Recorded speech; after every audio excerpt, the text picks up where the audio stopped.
இப்போ செவ்வாய்க்கு உரிய உத்தியோகங்கள்னு எடுத்துக்கிட்டா, செவ்வாய் ஒரு அதிகாரத்தை கொடுப்பவன்.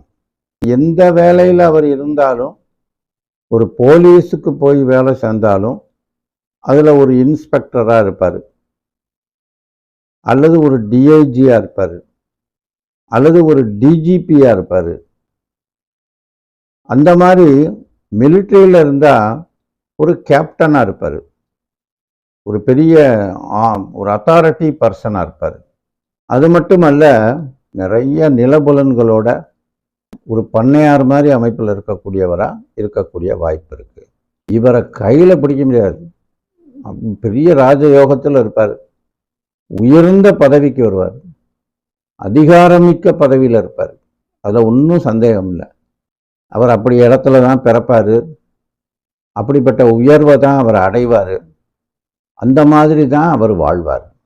ஒரு டாக்டராகவோ அவர் இருக்கிறதுக்கு வாய்ப்பு இருக்கு. இந்த கிரகங்களின் அடிப்படையில் கிரக பார்வைகள் இந்த சாரங்களை தூக்கி சாப்பிட்றோம். சுப கிரகங்களினுடைய லக்னாதிபதியினுடைய பார்வை அதனுடைய சார பலத்தை விட கூடியது. அதை புரிஞ்சுக்கணும். நம்ம ஒரு கெட்ட கிரகத்தினுடைய சாரத்தில் கூட ஒரு கிரகம் இருந்தால் அந்த கிரகம் சுபர் பார்வை பெறும்போது அது நல்லாயிடுது. இப்போ நம்ம குரு சுபராக இருக்கு, அந்த குரு பார்க்க கோடி நன்மைன்னு சொல்கிறோம்ல, அப்படி தான் எடுத்துக்கணும். சாரத்தையே நம்ம பார்க்கக்கூடாது, அல்லது அந்த கிரகம் இருப்பையே பார்க்கக்கூடாது. இந்த மாதிரி சில அமைப்புகள் வரும்போது, அதே மாதிரி ரியல் எஸ்டேட் தொழில், அதே மாதிரி கட்டிடம் கட்டுதல், இந்த மாதிரி கன்ஸ்ட்ரக்ஷன் ஒர்க்கு, அதே மாதிரி இந்த அஸ்ட்ரோ சயின்ஸ், வான்வெளி ஆராய்ச்சி, அந்த மாதிரி விஷயங்கள், டாக்டரில் பர்டிகுலர் ஸ்பெஷலிஸ்ட், ஒரு நரம்பு ஸ்பெஷலிஸ்டாக இருப்பார். இந்த மாதிரிலாம் கூட அமைப்பு இருக்குது.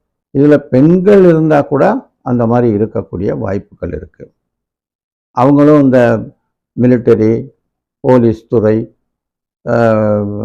இந்த இராணுவத்துறை, இது மாதிரி இதில் அதிகாரம் மிக்க ஒரு பதவியிலையும் இருப்பாங்க. அதே நேரத்தில் அரசியல்லையும் ஒரு உயர்ந்த இடத்துல இருப்பார். அரசியல்வாதியாக இருந்தால் கூட ஒரு உயர்ந்த இடத்துல இருப்பார். இது இதில் உள்ள முக்கியமான விஷயம்.